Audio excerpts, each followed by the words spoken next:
Today on the show we have Julia Neill and Julia Myers Neill. Is that your maiden name? It is, yes. Myers, congratulations. How long have you been married? About a year and a half now. Oh, newlyweds. Cool. Well, Julia, how did you get interested in post-production in film? So from a very young age, I really was just fascinated with the way that when I'd watch a movie or the news, that I would see, the video playing out and I'd hear the audio playing out, but the two were being independently manipulated. So say the weatherman was talking about the tornado, and then it would cut to the shot of the tornado and he would keep talking, but he wasn't there. And I just thought, well, how does that happen? And, when you're young, you don't understand that there's software that has the capability to do this. So in my mind, it was just the most magical, fascinating thing. So I think that just started my fascination with it.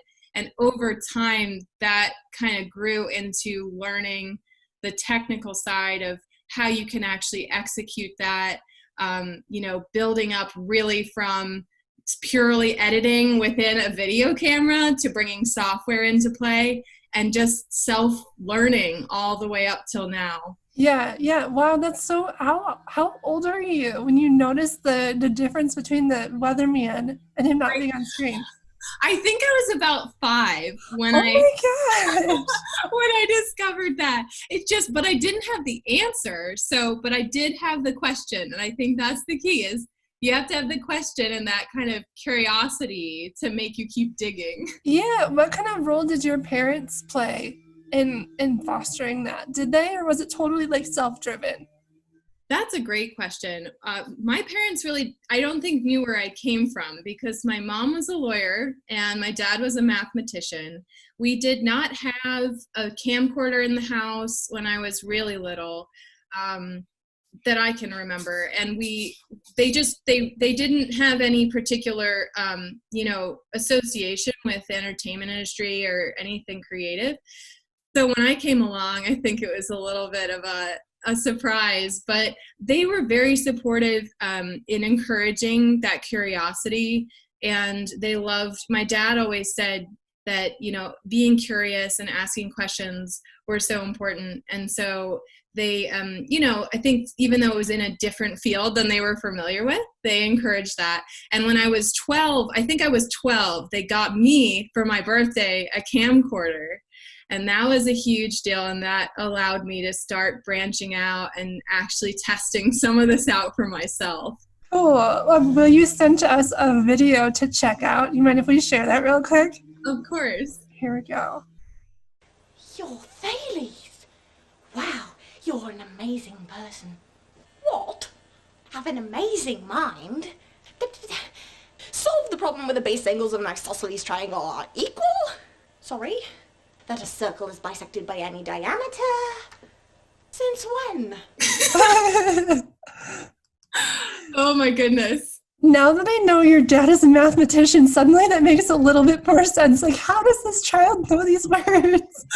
That's so cute, though. So, what were you trying to accomplish there? Tell us what was going through in your mind at that young age. Sure. I mean, that sprouted out from a math project for school, and I was given the option to, instead of giving a live presentation, that I could create a video instead. And I believe the goal was to create a very straightforward, dry video about the mathematician of your choosing.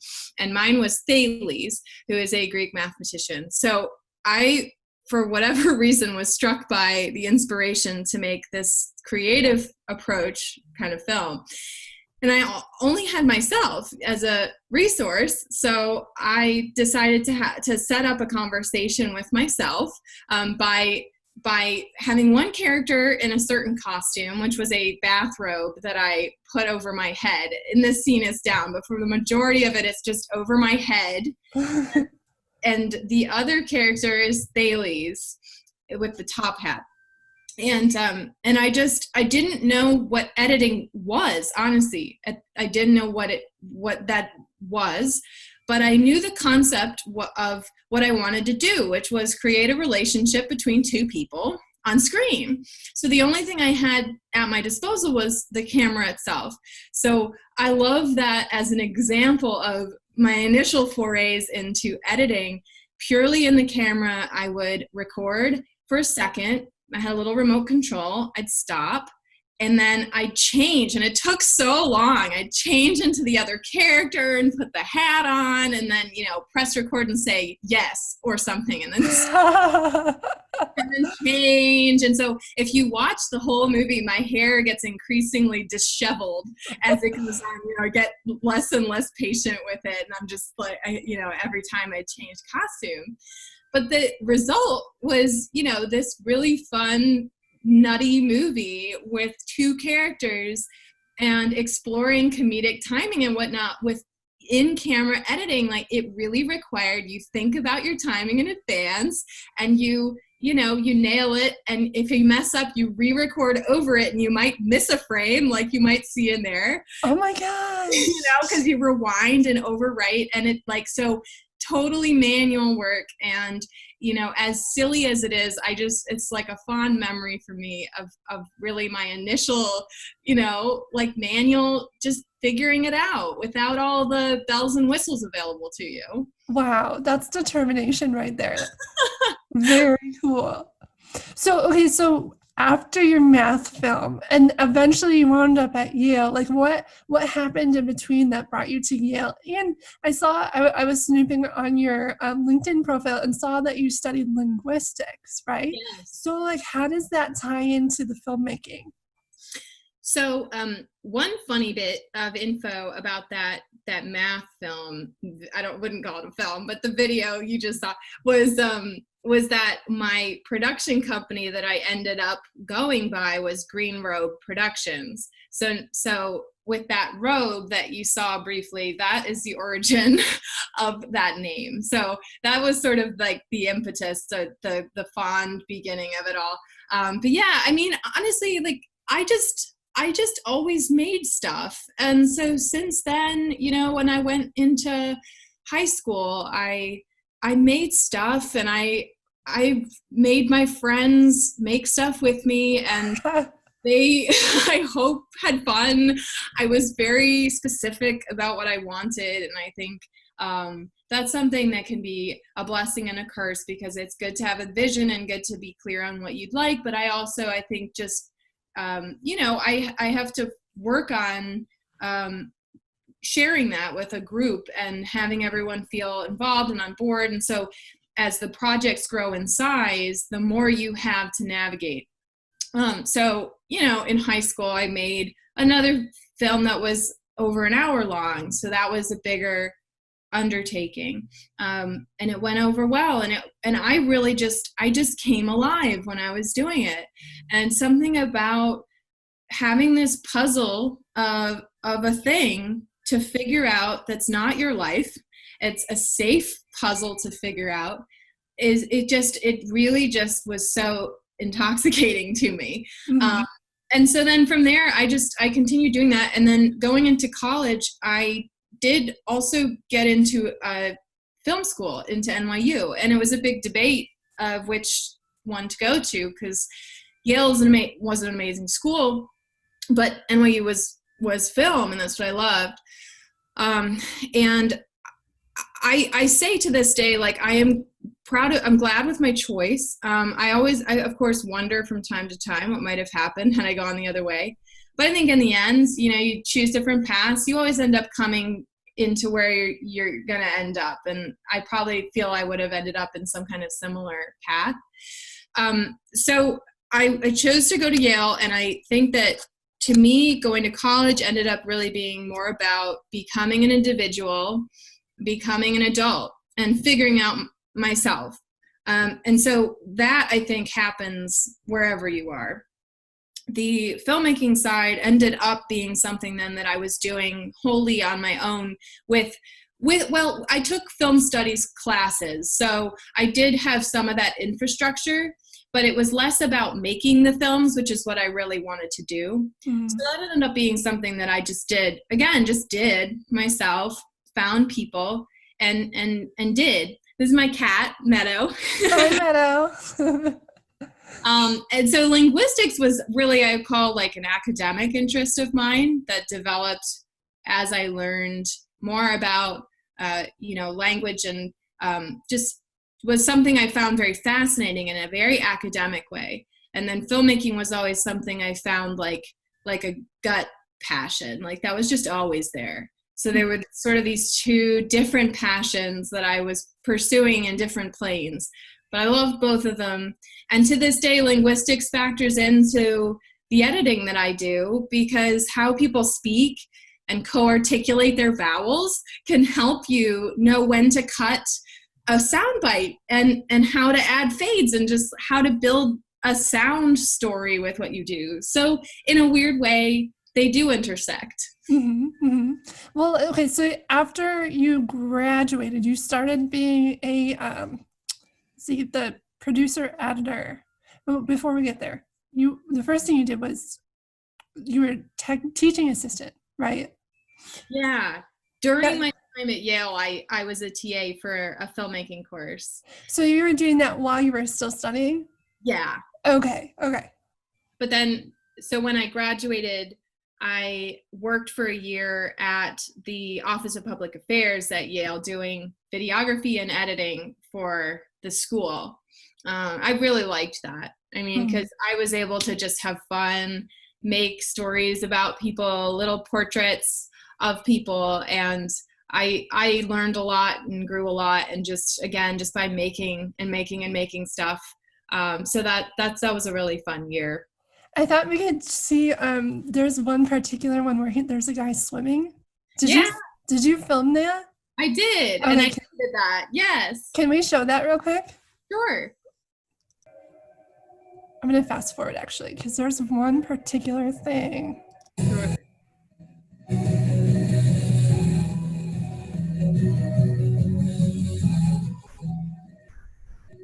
The underwater stuff is a fun story. Yeah. Oh my gosh, he gets so close to you. Okay. Yes. So you are full on underwater filming this guy swimming at high speeds. Like, how are you doing that? Oh my goodness. I used a GoPro, and I'd never used a GoPro before, let alone filmed underwater. And I went in advance to the pool and put it on my head. I felt like it looked so silly. And I swam laps on my own as a test. And I'm not someone who generally would want to do that anyway, because I don't want the lifeguard to be looking at me and judging my form. I was committed.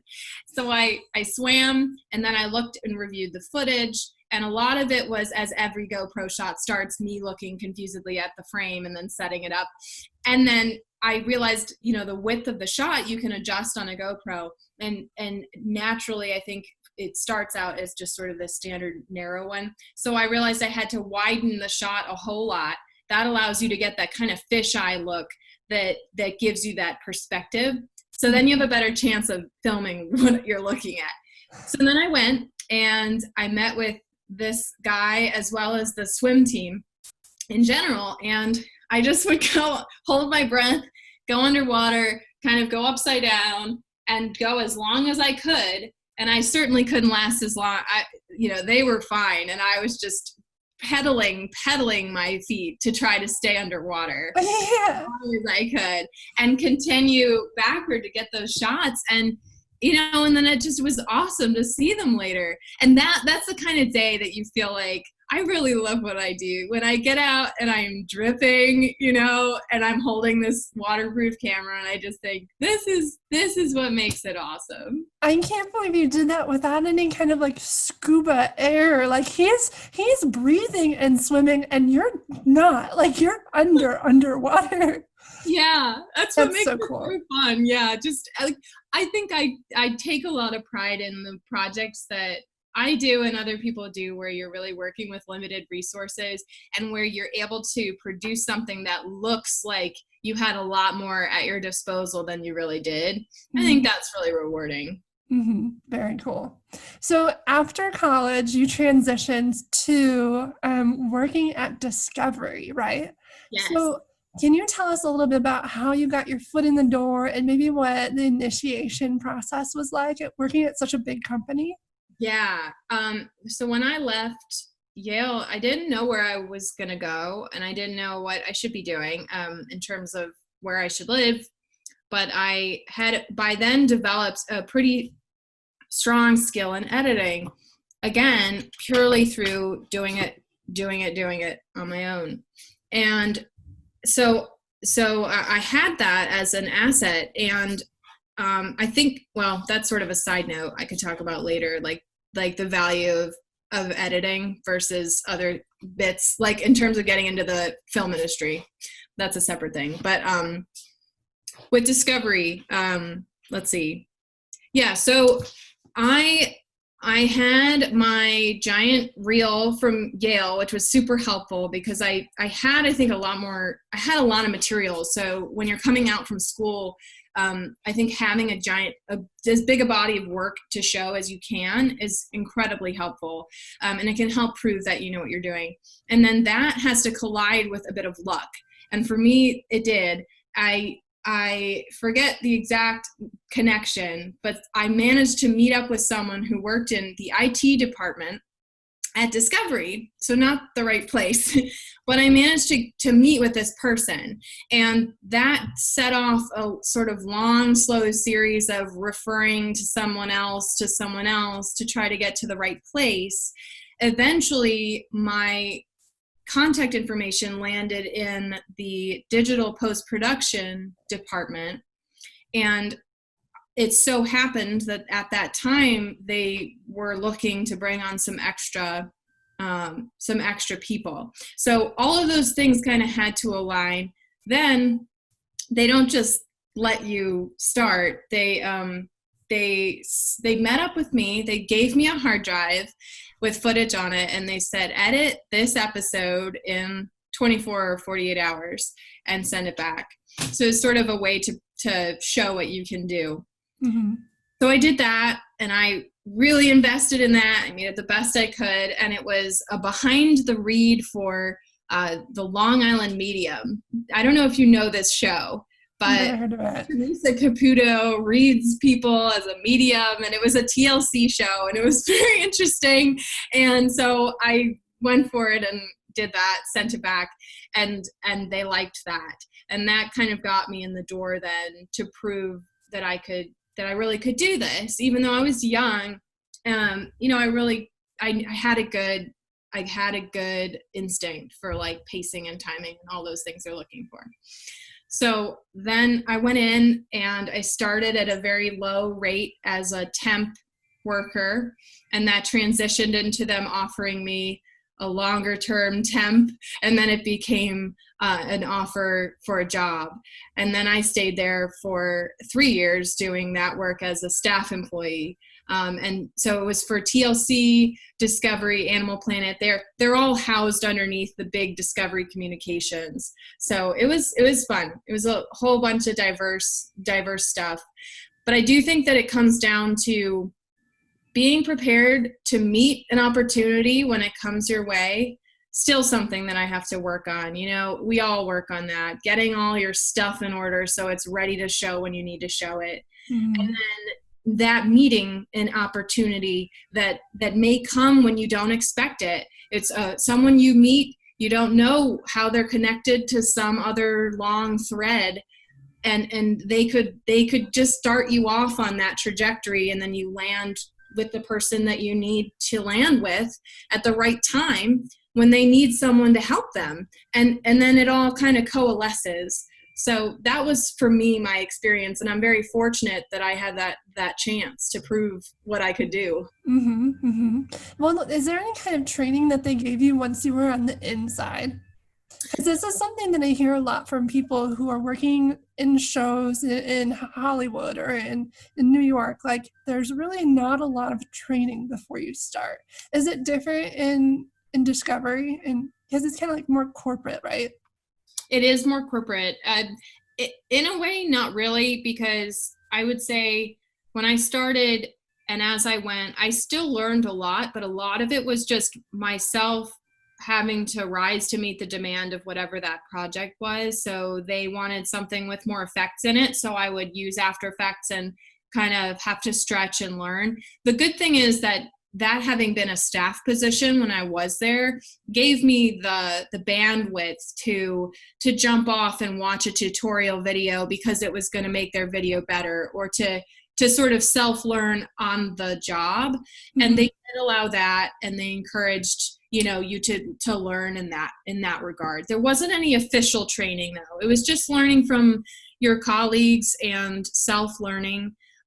Within a week of my starting there, I only knew Final Cut Pro when I started, and then they shifted over to Premiere about a week after I started. Oh, wow. So the first thing I cut, I did not know how to use the program, and I put it together piece by piece, and that's how you edit, piece by piece. And I did it, and they really liked it, and I don't think they realized I really didn't know Premiere.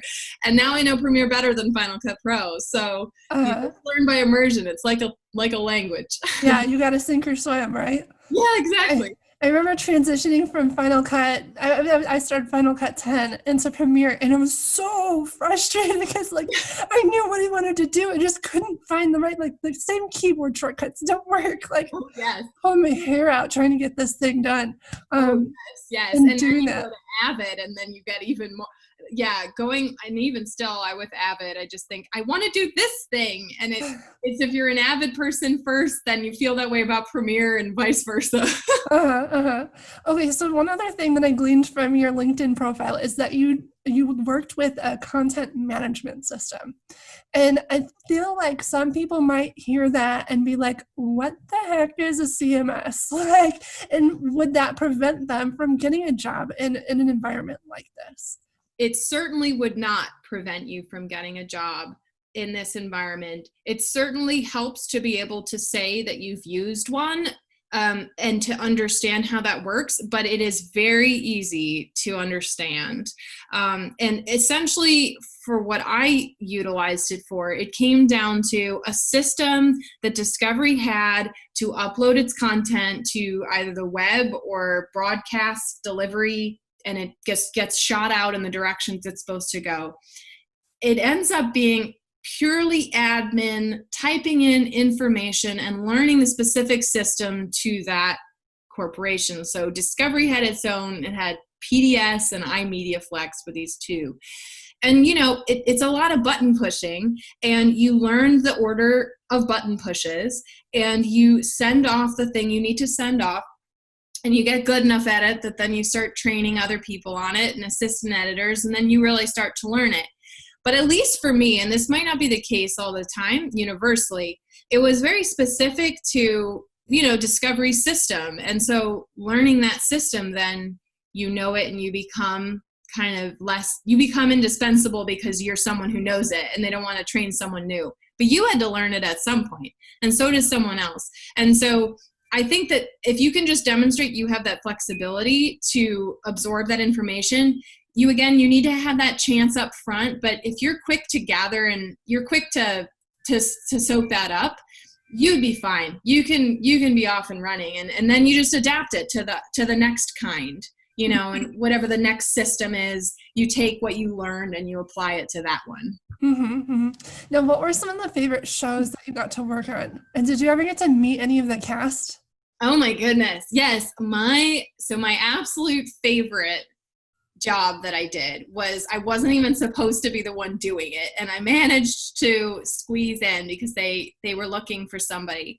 It was over New Year's holiday, and I got to fly to Alaska and film in Dutch Harbor with the Deadliest Catch captains. Oh my gosh. Yeah. And it was just a week, and it was one of the by far favorite weeks I've ever experienced. It was beautiful. You're surrounded 360 degrees by snowy mountains. It's quiet. It's this isolated bubble in the midst of the universe that, you know, gives you time and space to think about the meaning of so many things. And the nice thing was, I actually didn't know the show well. I didn't know these characters.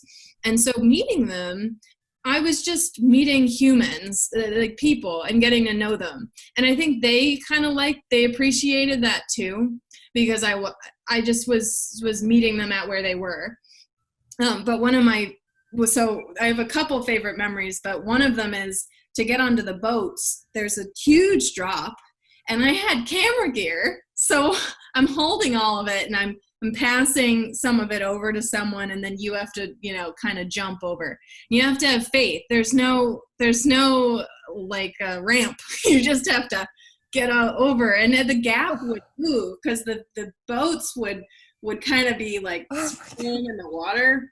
So you have to like time it and get on, and there's these crab pots everywhere. So that was fun, and I dropped. The only thing I lost on that trip was a hot shoe mount for a microphone. I'm pretty proud that that's the only thing that fell in the water. But the other funny memory was I was filming this one guy who was smoking, and he didn't care that he was smoking on camera. It was just, it's part of, it's who they are. And he was smoking, and I was filming him, and I just I loved the smoke because on camera it looked so good. So I went up to him afterward, this very macho man, and I'm like, look at this beautiful shot of your smoke going up in tendrils. The look he gave, he was very polite, and he was like, and then I kind of went away and thought, I wonder what on earth he thinks of me. But it was just fun. It's everyone in their element being themselves, and completely different types of people. I was so different from them, coming together to do a thing, and it can create something really awesome. Why would you ever leave a job as cool as that? Because ultimately you did, right? You decided to take a break and go somewhere else. Yes. After Discovery, I left to do freelance, and I've been freelancing ever since. So it's not been forever, but trying to think how long, maybe 4 years. It's been about 4 years that I've been freelancing. I got to a point where I felt that the skills that I was gaining, especially in the department I was in, while it was amazing, it was an amazing opportunity and chance to be given a lot more creative leeway than I might have otherwise. Because keep in mind, I was mainly building digital content. So that's short form content based around the shows, filming, promotional material, cutting down the shows for digital consumption, that sort of thing.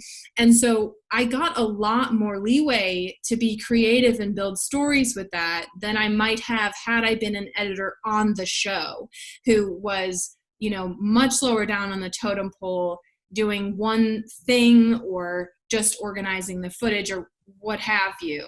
So I'm sorry, I don't think I understand. So you were on a separate track than the show, like the editors for let's say Cake Boss. Like you weren't actually the editor for Cake Boss, so you were cutting content to put it on the internet? Right. So okay.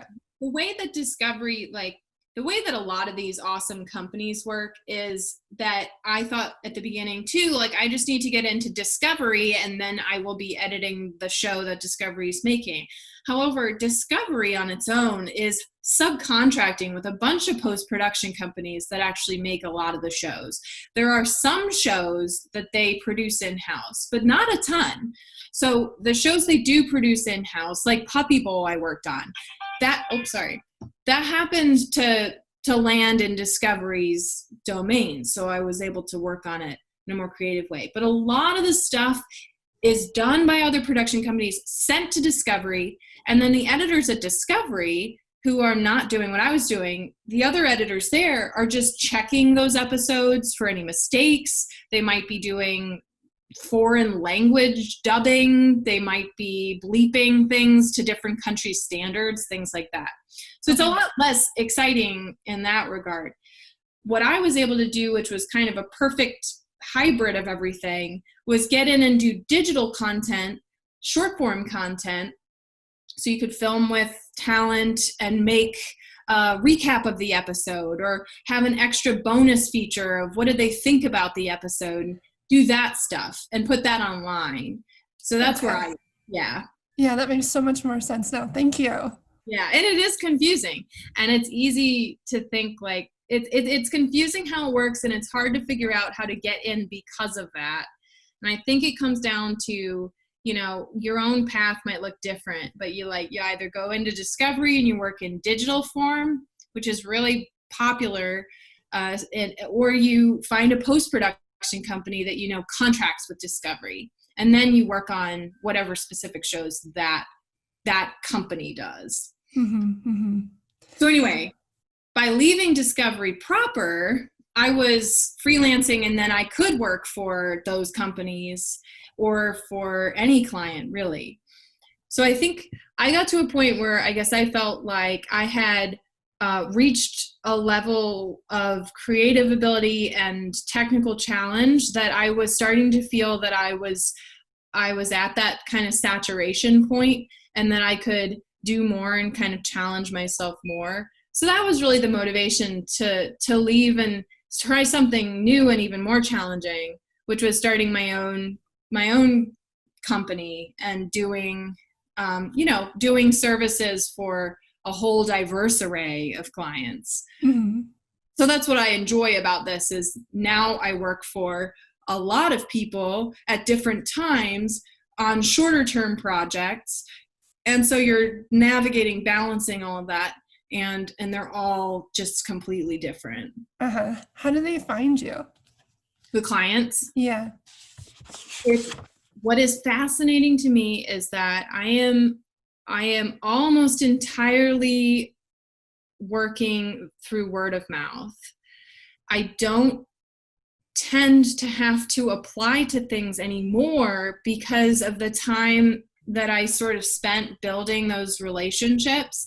Now, you know, someone needs you, they already know you. They tend to just call who they know first, and then you can give references to someone else you've met. It's so based on word of mouth references, and with people like working with you and enjoy working with you, and you do good stuff. And then what's amazing is I feel like there's so many people at the door trying to get in to this bubble of like work. There's not a ton of people that are all talking to each other on the inside, and a lot of them are desperate for editors. But there's like a disconnect of all the people trying to get in. They don't go to those channels. They're not looking on those sites of applications. They're just asking someone like me, like, who do you know that you like? Because they trust my sense of if someone else would be good. So it's so based on that kind of thing. And probably too much so, but there is value in it too, because people just trust those personal relationships they've made presumably because you do good work, not just because they know you, but because you've proven that, right, that you know what you're doing. So a ton of it stemmed from like Discovery, turned into, a lot of it came from Discovery, and once other people left, they would then hire me through their new company. A lot came from that. Okay. Yeah, that makes a lot of sense. It reminds me of actually like even contractors. Like you hire a contractor to work in your house or something, and you need something else done. Do you go back to the yellow pages? No, you ask your contractor, hey, do you know somebody else who does this? Exactly. Yeah. Exactly. Okay. It makes me remember a time where I needed some logo work done before I just did it myself. I went to Fiverr and posted the job, and there's just so many replies and so many things that it's like, well, this isn't exactly what I want. And just the time spent trying to find somebody that way was unmanageable. Yes. Yeah.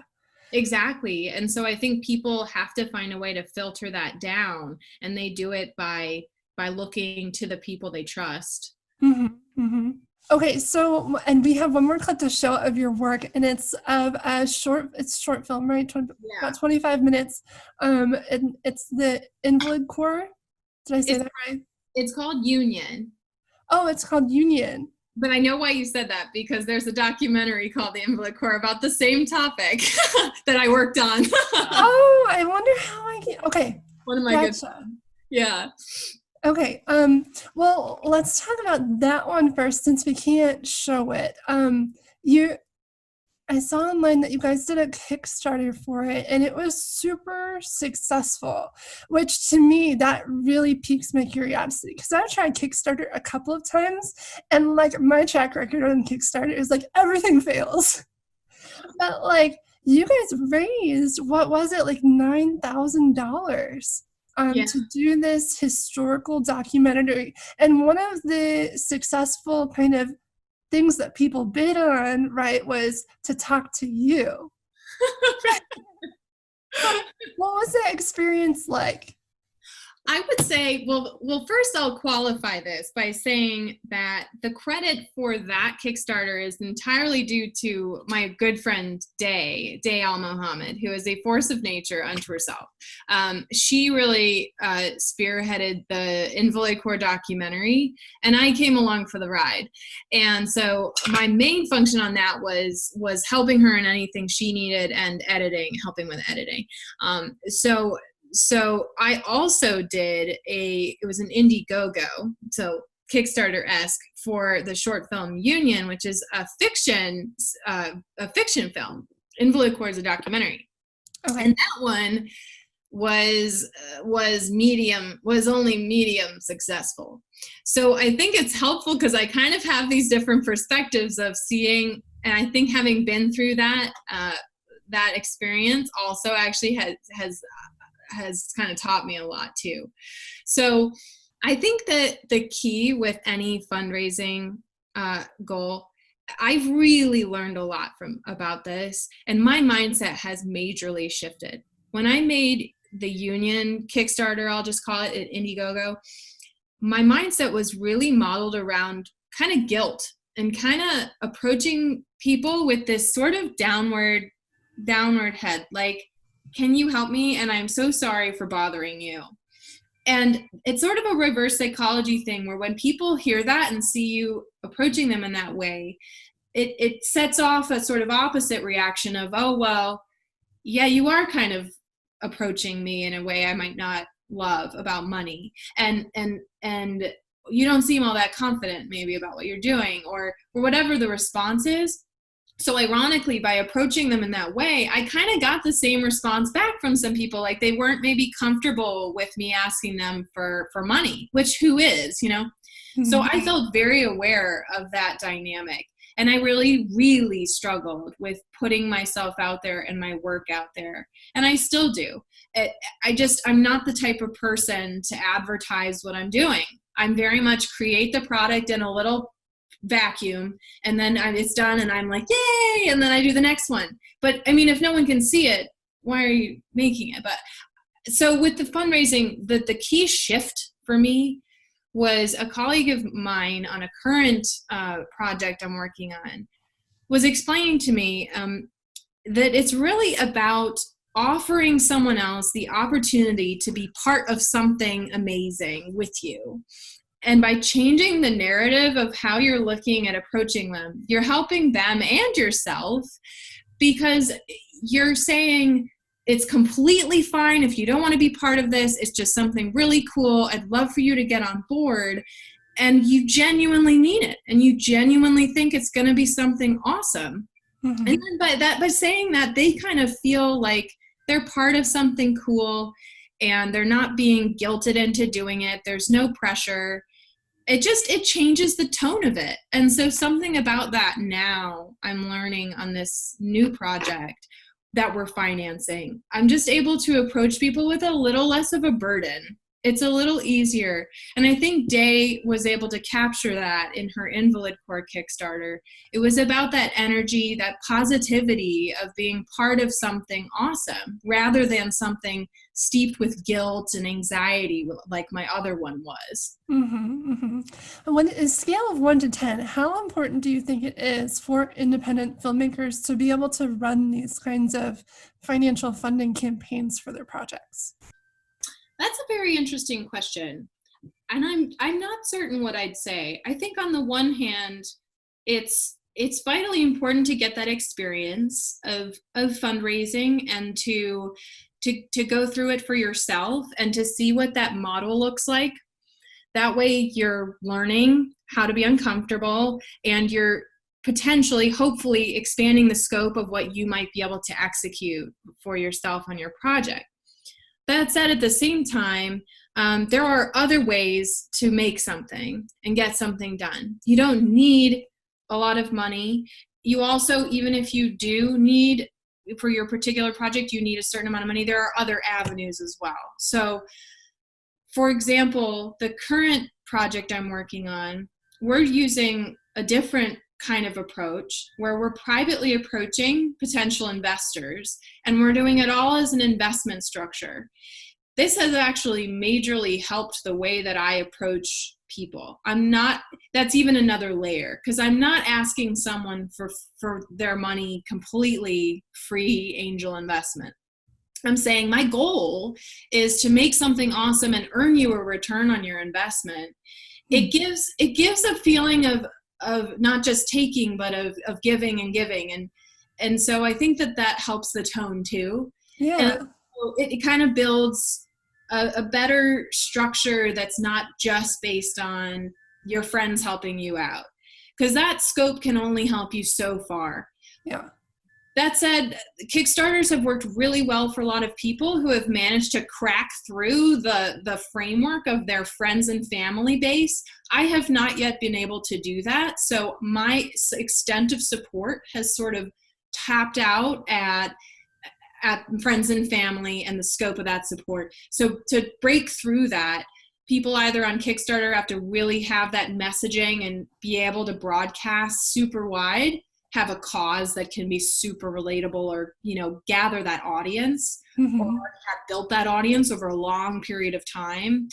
Or they go with this investment structure where they are giving something more to the person investing than just, support the arts. They're trying to give a little bit back.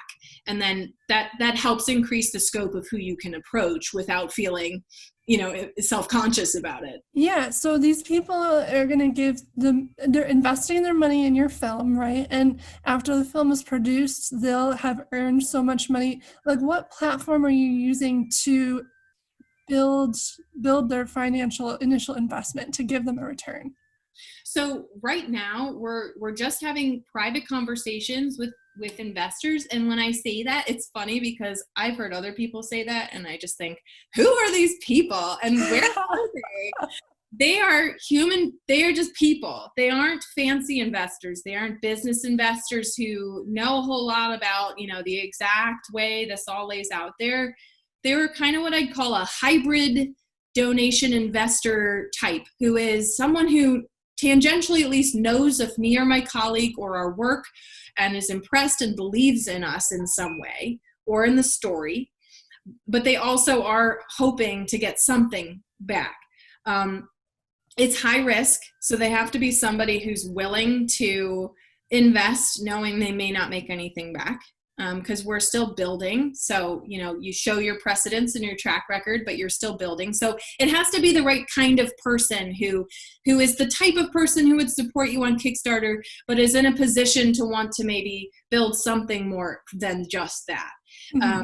And see where it goes. So really, we go from here. We have created an LLC just for this project alone. So all of the financing funnels into a specific account that's only for this project. They send, right now up front, they send their investment to that account, and we collect it. We have a cap of how much we're allowed to raise before we have to go back to the investors to get permission to raise more. Because the more our budget is, the more profit we have to make on top to disperse to everybody. So we have they don't want us to raise too much, and then the divisions are just so small, if that makes sense. Yeah. So my colleague has taught me so much too, and he's really much more so the expert than I am on this, Jacob Smith. But I've learned a lot about it, and the basics is really just that. It's just setting up, find your lawyer to draw up an investment agreement. They send the check to an account. It's very bizarre when that happens because it's actual money coming into an account. And at the stage where we would be doing payouts and whatnot, I believe we would just be we'd be hiring like a payroll company or there'd be a way beyond us that would be keeping track and paying out quarterly payments to all of the investors from there. For some for some percentage. Okay, this is a super basic question, and I know that there are possibly many answers, but how does a film, in your experience, how does a film make money?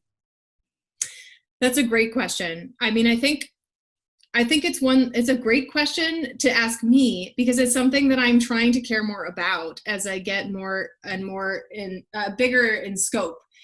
When you're small, you just want to make it and have your friends see it and get kind of some kind of emotional response out of it.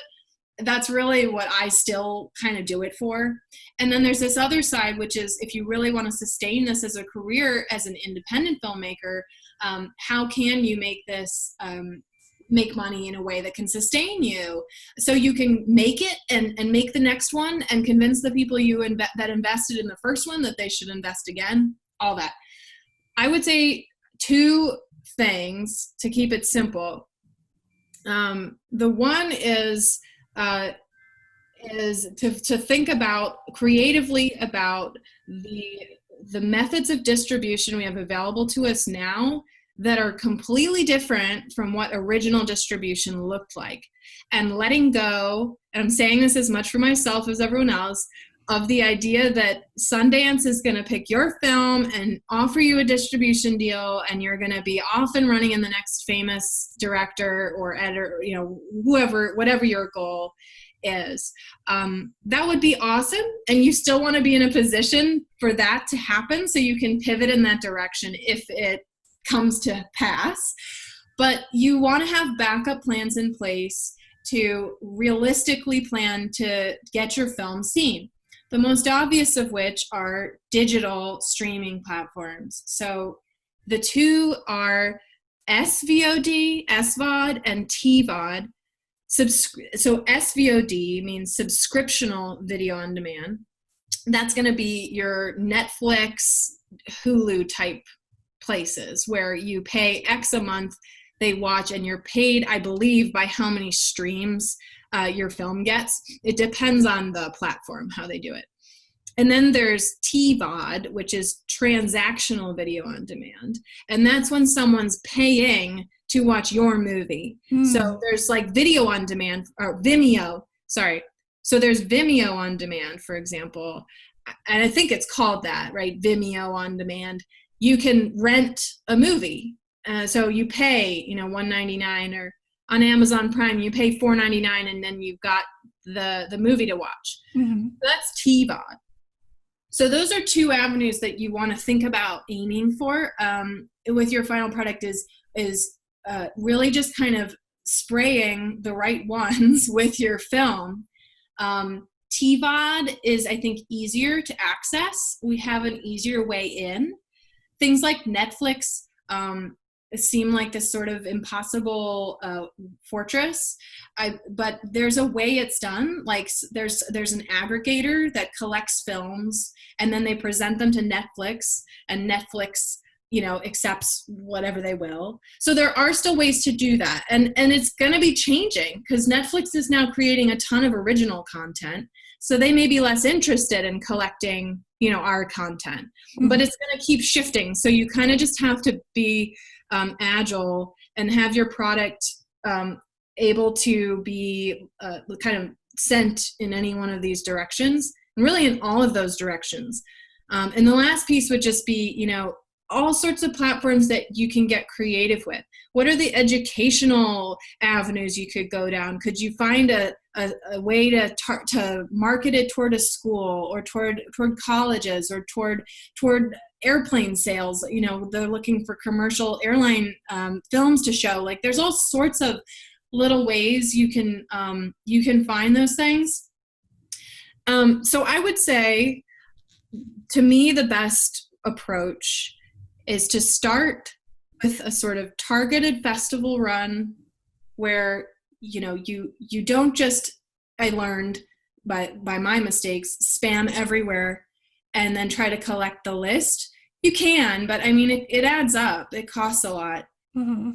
but you target the ones that you'll actually be able to go to, make relationships with people there, or that are, you know, well known enough and big enough festivals that they're just really worth, like their name means a lot or something.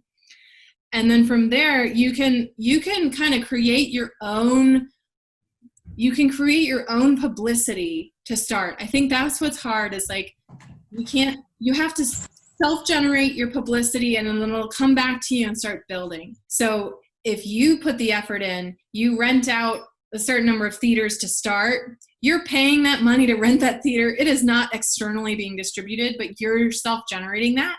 The way that that's received is, hey, your film is showing at the theater, and then that generates a certain response. You try, the part I'm still figuring out is with press, but you are the one who can contact, you know, either through your, have a publicist, or you just ping people, say, hey, this film's showing in your city, or it has this thread and whatever. And then you get that response started.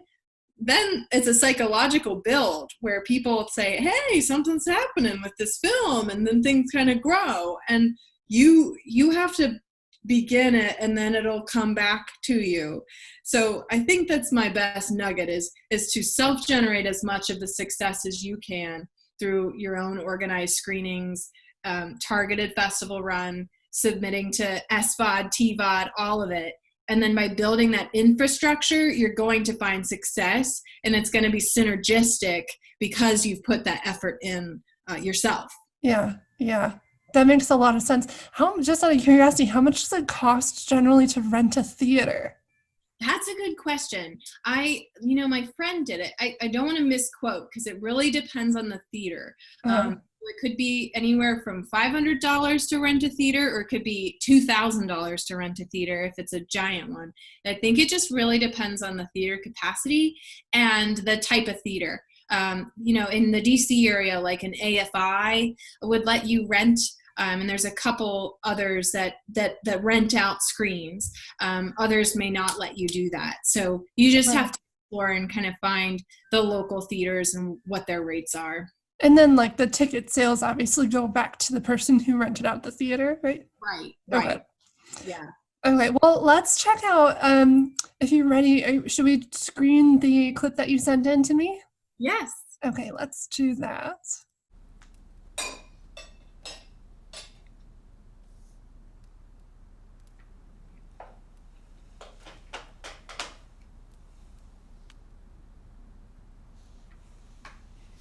Bless us, O Lord, in this thy gift which we are about to receive from thy bounty through Christ our Lord. Amen. Amen. Yes. Amen. Well, shall we? William, how did you and Sophie meet? Sophie's the one that removed my arm about a year back. Oh. Oh. Oh. Thank you for sharing that information. Okay, so what's going on in the scene here? I love that scene because it's so awkward, and that was kind of my goal, is just to heighten, see how awkward I could make this moment. So the story is just very generally this woman surgeon, young woman surgeon, coming home from the army, and she brings home her love interest, William, and he's missing an arm. So she actually removed his arm. So the scene takes place in kind of modern feeling setting we're all familiar with, where you're meeting the guy, and yet it's in the Civil War, and he's missing an arm, and it's the elephant in the room. So I kind of just wanted to play with that awkwardness, and through the editing, show the relationships between all these characters through a lot of nonverbal, kind of actions going on, just how uncomfortable they all are. I feel like the drip from the spoon says it all. When you hear that drip, it's like, oh my gosh. At that moment, I had the audio mix person very explicitly put like a loud drip, so that it was really, really awkward. So this is just a piece of the short film that you're doing called Union. How long is the whole piece?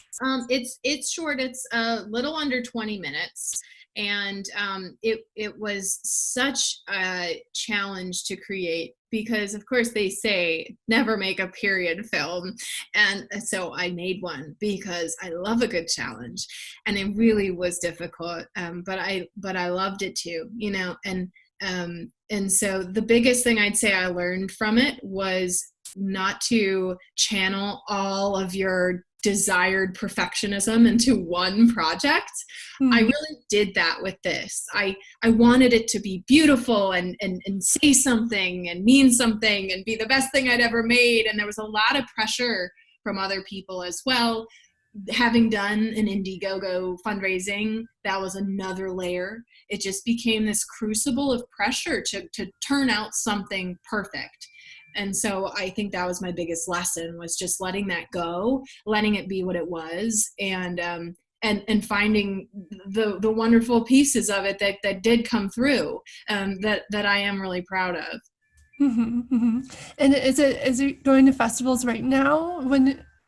I actually completed that a couple years ago, and so it was mainly went out to festivals then, but I'm still sending it out, and actually was just accepted to another festival. I just found out a few days ago that centers around representing disability, and so I think that's another thing I really like about it, is that it's just a story that is inclusive and includes two characters with physical disabilities as actors, and so even just that element I think has been a good experience. Yeah. And cool. Yeah, that's right. So there was no like arm stuffing inside the jacket and holding it really tight. Like, right. That he was just he's an amputee. Yeah, and there's one other character in the story that is also an amputee. So they're both amputee actors. Nice. Good for them. Good for you. I remember learning about, what was that movie that was really important to our parents' generation? The Wizard of Oz. Oh yeah. And how like they didn't just make people look really short to be the the people that lived in Oz. Those were actually short people.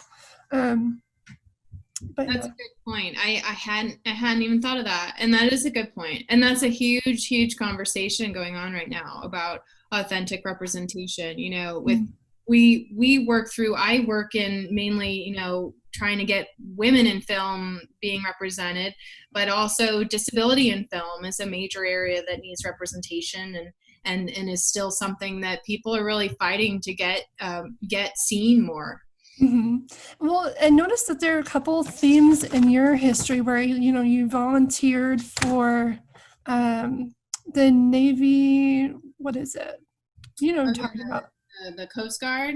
The Coast Guard, and then you also volunteered for like military TAPS runs and things like. So there's a like theme of military service going on. Is that something intentional, or is that just kind of happened?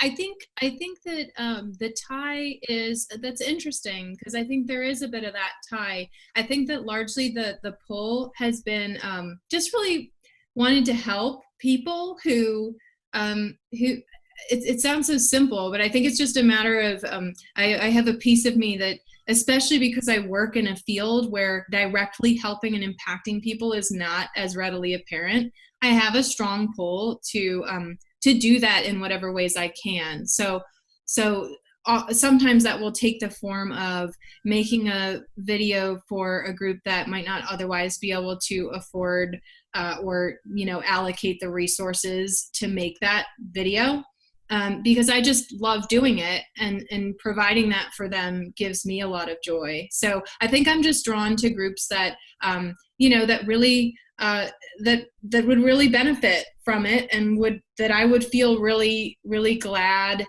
to give it to them. Mm-hmm, mm-hmm. Very cool. It just reminded me of when I was looking at, I guess it was the other film that we were talking about with your friend that she did. The Invalid Corps. There was a picture up of Cannon for the Kickstarter page, and it looked a lot like this park by my house in Alexandria, where there's like a Civil War memorial, and just really loved like seeing all the war enactors and stuff like that when we lived there. It's really prevalent on the East Coast, not so much in the Midwest or West Coast, but yeah. What are you looking forward to in your career in the next, maybe couple of years? That's a great question. I'll love to get back to you in a few years and see what happens. But I think I'm just looking forward to continuing to try to remind myself, to challenge myself, and have each new thing I do push me out of my comfort zone yet that much more. And that's okay, and that's a good thing. I'm working on my first feature film now, which is the project I was mentioning earlier. And so that alone is a giant new challenge and way bigger in scope than even this Civil War film. So I think that oftentimes I might get hit with some anxiety about that. I deal with a lot of that, and everyone does, I think, anxiety about your creative work and whether you can rise to meet the challenge. But if we're always in our comfortable zone of doing the thing that we're really good at doing, we never grow. And so I think for me, just reminding myself, even though I might put up some resistance to something new and foreign, that in the end, I'm always the most proud of the thing that I've done that I wasn't sure I could do.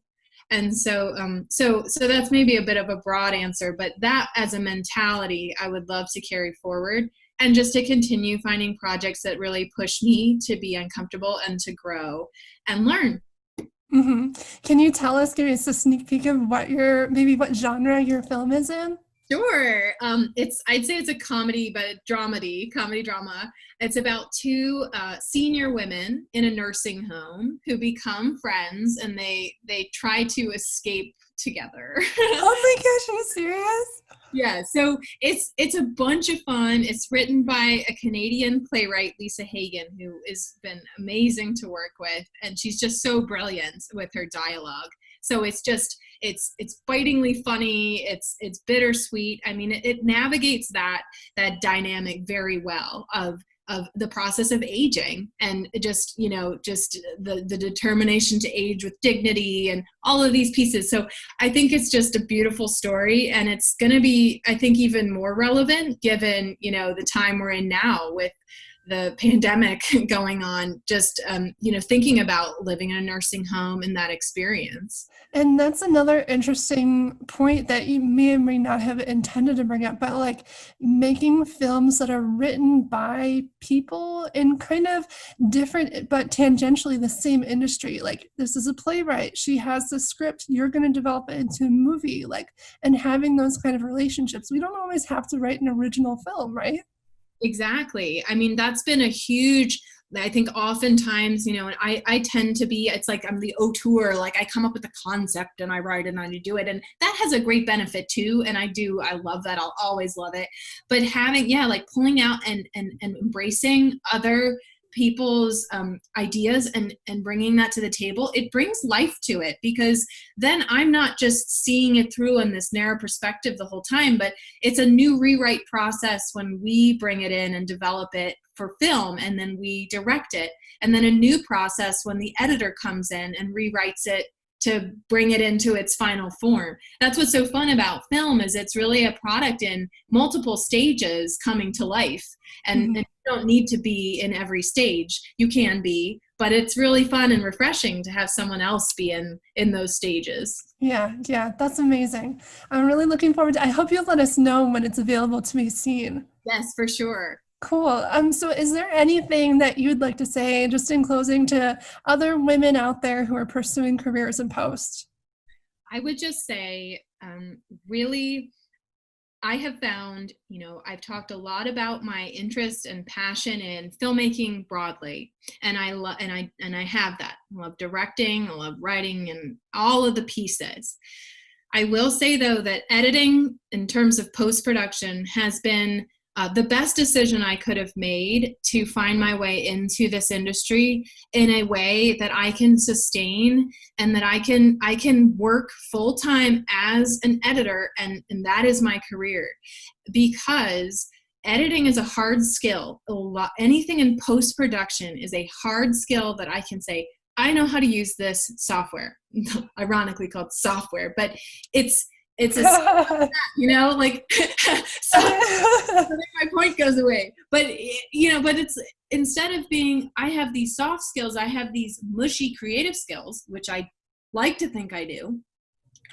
tons of people do, and it's good, and we all have those. But in terms of what people really need, all the people looking for people are their own mushy creative people. They're their own producers. So they don't need another person like them. They need a person who can support what they do and make it a reality. So everything that I've found in freelance, as an editor, someone will always need an editor. And as a director and producer or mushier pieces, it's harder to make your way because there are a lot of other people. They are the ones hiring, and they don't want to hire themselves. So my advice is just that it's embrace the technical skills, really try to, just be confident and you'll prove by doing it and doing it again that you can do it.